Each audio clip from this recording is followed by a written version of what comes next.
আবেদন জানাচ্ছে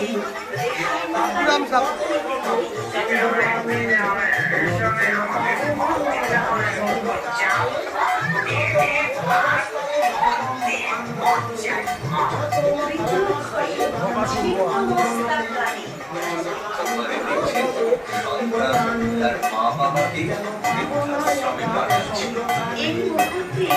যারা এই মাছ বাজারে পুজো প্যান্ডেলে রয়েছে ঠাকুর দেখছেন তাদের কাছে বলছি